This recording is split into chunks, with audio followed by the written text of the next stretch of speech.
everyone, Alexa Donne here, and welcome to vlog number 2 for Alexa Writes a YA Thriller. This edition is Alexa Tries to Outline using Save the Cat, or at least that's where I am right now. This video is probably going to be a two-parter, like put into one. When you see it, it'll all be put together. Today is Sunday, December 16th, and I've made a bit of progress in my, do I have to outline existential crisis for this new book? And my goal is to actually have stuff figured out by the new year because I want to start writing in January. And so I'm going to get through the Christmas holiday season. I'm going to continue to work on refilling my well and reading books and figuring out my story.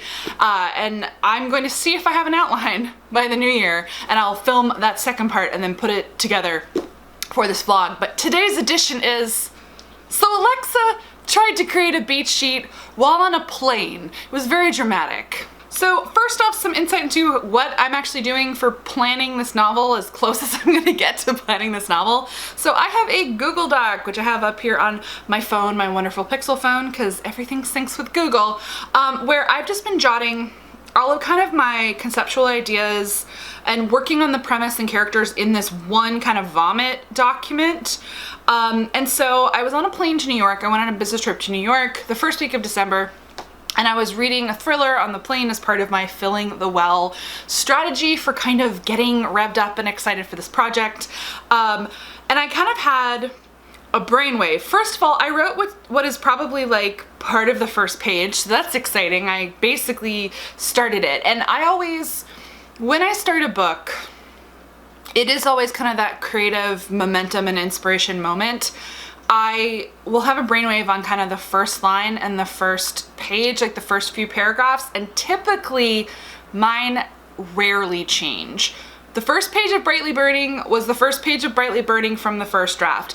The first page of The Stars We Steal, some small alterations to the subsequent paragraphs, but my first line never changed. I tend to come up with that first chapter, first scene idea, and I stick pretty closely to it. It unlocks the book for me in a way. It's the essential first step to pantsing for me is knowing what the first page is. So I already feel a bit more zen about, hey, I probably can write this book. But I'm on the plane, and I was reading a very well-paced YA thriller, and I started thinking about the Save the Cat beats while I was reading it.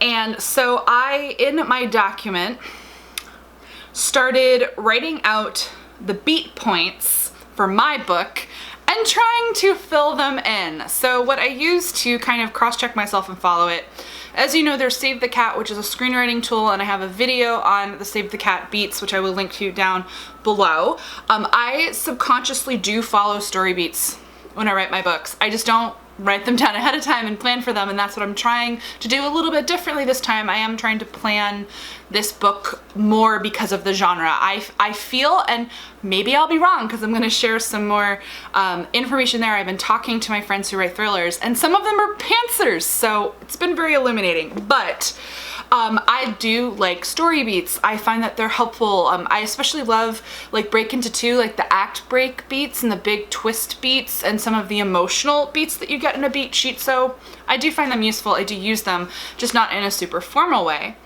But Save the Cat recently had a new version, a new book come out by Jessica Brody, which is Save the Cat Writes a Novel. Jessica Brody is a very prolific YA author. I've met her. She's super nice. And basically Save the Cat, the screenwriting method, unlocked novel writing for her and essentially led to her getting her first book deal. And so she religiously follows beat sheets for plotting and writing her books. And so she works with the official organization that does Save the Cat, because the person who came up with it did pass away, but Jessica's official when it comes to Save the Cat, and she's been doing analysis of novels using the Save the Cat method, including YA novels, for many years. You can find those resources on the internet. And so they asked Jessica to write a craft book that was specifically adapting Save the Cat for novel writing. So I picked it up because I was really curious. I plan on reading the whole thing. But in preparation for this, when I had that kind of moment where I was reading this book and I was like, I should do the beats out.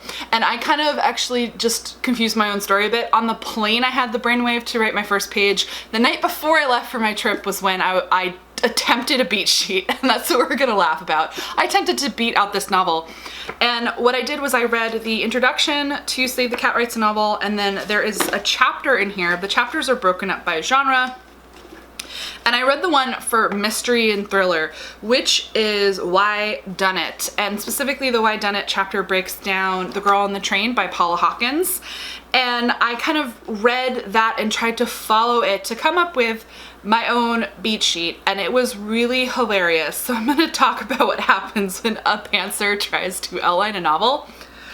So I tried, and basically my takeaway, it's super vague. My outline, my first attempt at an outline is basically like, breakfast? Theme stated, I was like, question mark? For setup, I was like, there's a meal or a significant social event. Party, I just wrote party. Catalyst is actually pretty easy, finding the body, because this is a murder mystery, so that was pretty straightforward. I was like, that's the inciting incident. I feel pretty good about that. Debate, which is, so Save the Cat Writes a Novel changes the names of the beats slightly to make them work for novels, and I'm gonna read more about this, and I'll do a whole video on reading this craft book and kind of my takeaways and experience and how I feel about how things were adapted for novels. So inciting incident is called Catalyst here, then the debate, that is the making a choice part to go on a journey, and I just have notes like a funeral, an after party, some questions my main character is gonna have, and then, you know, break into two, the main character decides to solve the murder. That's a pretty straightforward beat for a thriller. B story, I'm like, romance? So this keeps going, where I was just like, they're all kind of very top line vague question mark things of what I could do. So I did the whole thing. I did it all the way to the break into 3. I didn't do it for the finale. And it's like, this is not an outline. That was my takeaway. This is not an outline. This is a vague series of question marks about types of scenes I could write in the book. So I would say my first attempt at an outline failed. Doing the beat sheet was still really useful. I do feel that I came up with some good ideas. Spitballing, throwing them on here, but I wouldn't say that I feel like I have an outline. I don't feel that I have like a scene by scene, beat by beat roadmap to follow, but so let me talk about, do I need an outline? I talked to one of my friends who writes thrillers, successfully writes thrillers, and she's a pantser. And I asked her, how does she prepare to write thrillers? How does she deal with the fact that these are very complex stories where there's like all of these motives and red herrings and things that have to add up to kind of a logical conclusion? And what she said that she does is she comes up with a hook. She develops main characters, so the whole character development thing still like washes, that I need to focus on that. And she said she doesn't actually always know her ending or her motive when she starts, which surprised me. She said she writes and she pantses the way that you would pants, but as she pantses, she keeps track of every choice she makes, and she kind of jots down potential ideas, potential kind of threads that happen off of the things that she's pantsing. So she said that she keeps track of, okay, I just had this character make this decision. What would her motive be for killing the victim? And what are some red herrings for that? So meaning she essentially pantses her draft where there's potential that every single character with the different choices and things that she makes could be the murderer. And she kind of tracks what their motives might be, what red herrings might be, and kind of uses those to keep track of where people are, what they're doing, what their backstory is, etc. I'm probably not explaining it well. When she explained it to me, it made sense. I don't know if it'll work for me, but I thought that was really illuminating, that she does actually pants murder books, which surprised me. Like I said, I do actually know my motive, and so I do know the ending. And as I've been brainstorming, so I've just been percolating over the last week and a half, I'm pretty sure I know who the killer is. I still have to develop them as a character, and I could easily change it. So if I write it and I find that it's too predictable and it's not working, because I know the motive and really anyone could have the motive, I can change it. But I do like what I've come up with, but I have to actually attempt to do more of an outline. So this brings me to, what are my next steps? That's a great question, everyone. I'm going to continue my reading binge. I took a slight break for a few days. I don't know why, I just kind of got caught up in some shows that I was marathoning. I need to get back to reading every night. So I'm just going to continue reading because each of the books I've read has been really helpful, with beats, honestly, because mysteries and thrillers do follow an arc in beats and emotions. It's been really useful for seeing the tropes that they use and the plot twists that they use and just the craft that they use to develop and build these stories. It's been really good. I'm going to start another one tonight, and I'm hoping by the new year I can read 3 or 4 more books, big titles that are kind of buzzy right now. And then I think I'm gonna have to find a different outlining method. I don't know if the beat sheet is gonna work for me. I think I'm gonna be locked in by this vagary. So I'm gonna talk to Kat.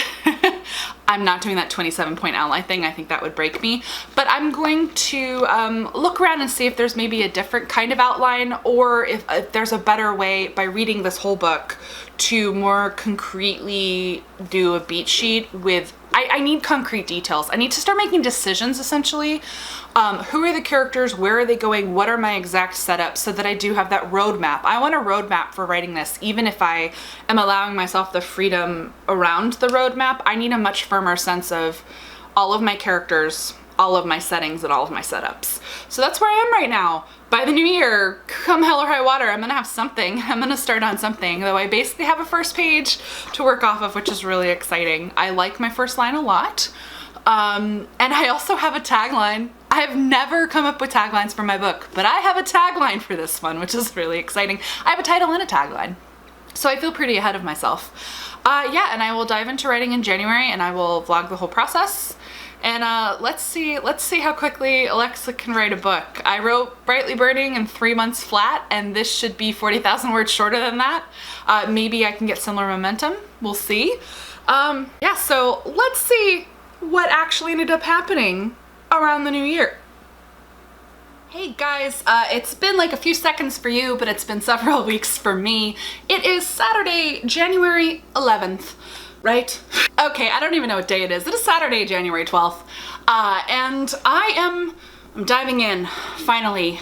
So, brief recap. Holidays happened. They were great. My mom came to visit. She cleaned my apartment, which is great. And I was reading, kind of doing my reading, filling the well thing. And then the first weekend of January, the weekend I was going to start writing this book, I got sick.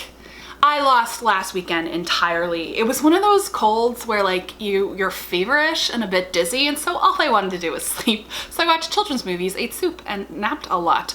So it kind of put me off my writing schedule, but I am not deterred because it ended up being fine, because it has given me more time to do my reading binge, to read more thriller books. I have been utilizing my NetGalley account. I have breezed through several books in the last week and a half when I wasn't sick. And in fact, it's great because I'm going to be able to film some book review videos for the channel.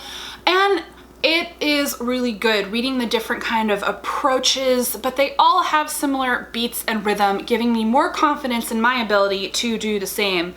But you're here because you think it's hilarious to see me try to outline and fail. So we're gonna talk about that, because I did it again. I tried again.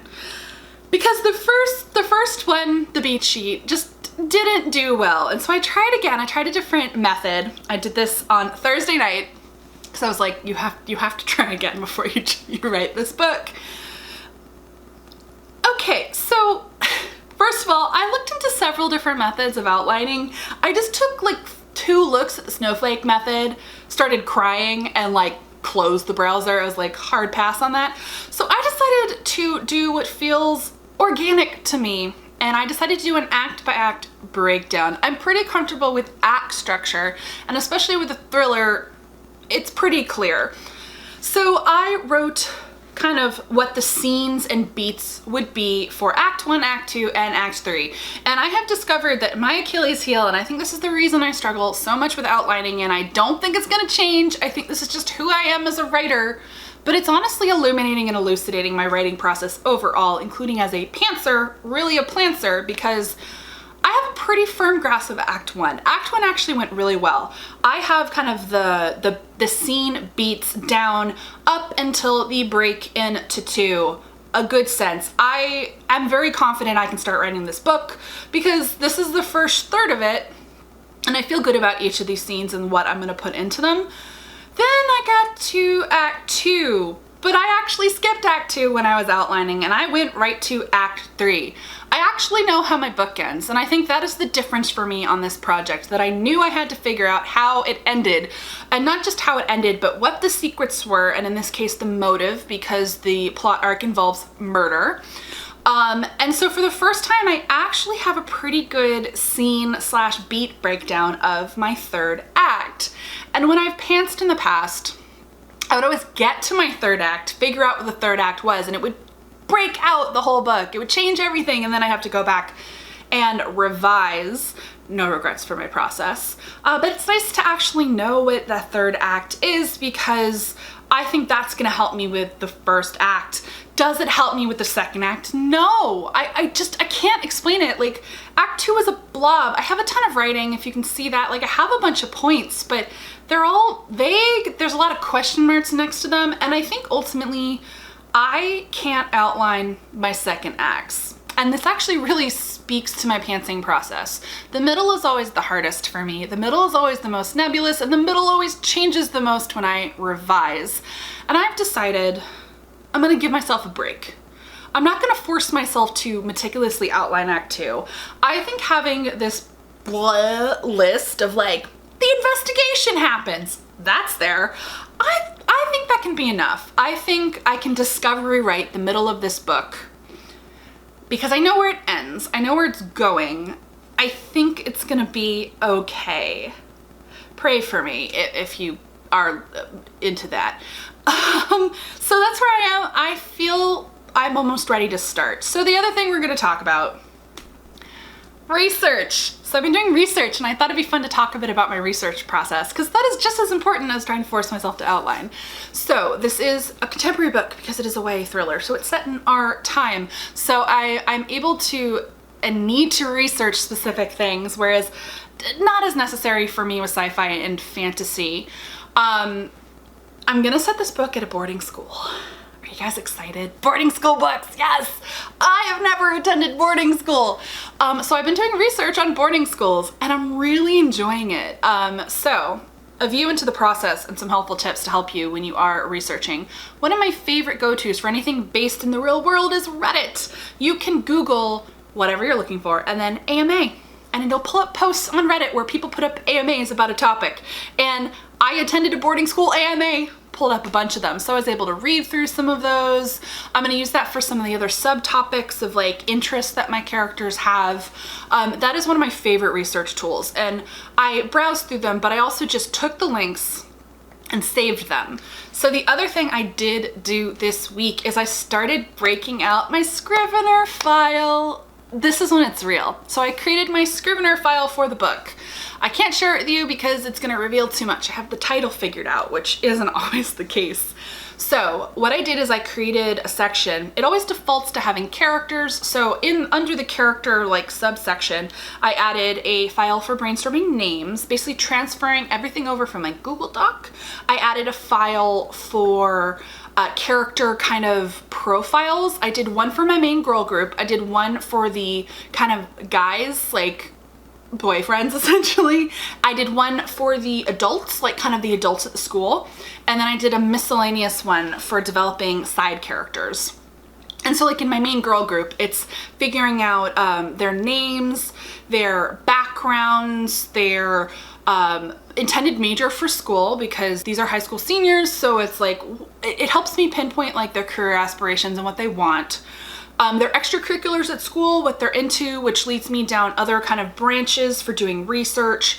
And I've decided for this book, everyone has a secret, and I'm actually going to put in my notes what their secret is, and that is going to help me writing them as I go through the book, because a secret gives you motive. It gives you something that you're keeping from other people, and it can add like layers to each of the characters. So I like that that's kind of an extra thing that I added.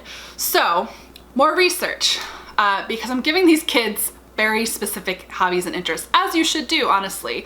When you're developing a contemporary novel, anything set at high school, think about what you were like in high school, what your friends were like in high school. Even if the things that you were into and pursuing for your extracurriculars and what you wanted to major in college, what your general career aspirations were at the time, even if you didn't have any and you were lost, that's a type too.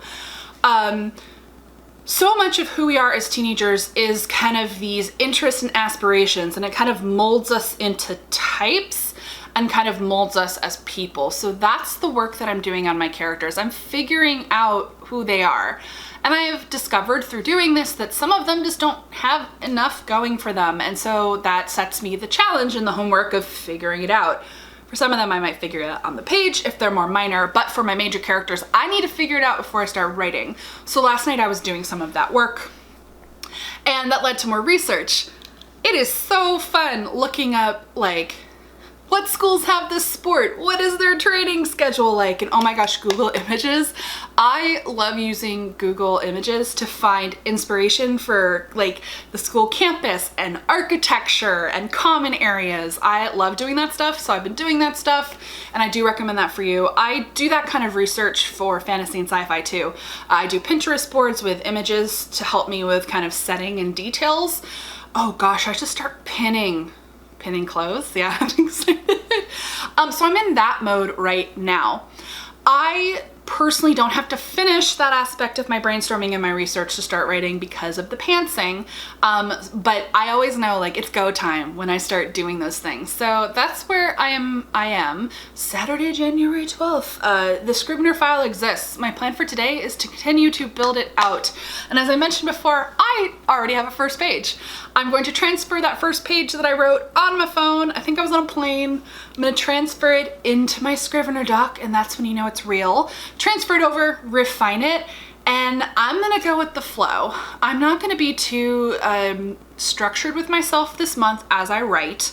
I'll set aside a few concrete writing times, but I wanna see how this book develops as I start to write it. I'll become more disciplined with myself once I'm like really in the groove.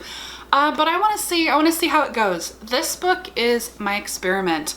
I want to see what the process is like on this book. I'm planning it more. I'm not doing as much prep as I know many of you would want me to do with an outline. But I feel there's always that magical tipping point where I know that I have enough and I'm ready to start. And I think I'm there.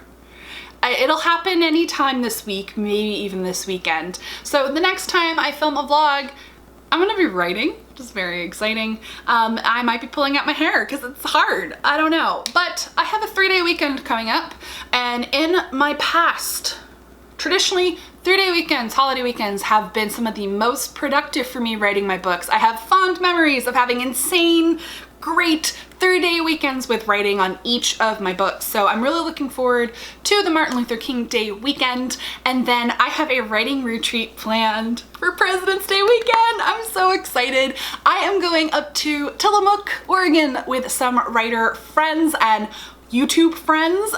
We might try to film some videos, so you might recognize some people. I am going to a cabin in the woods.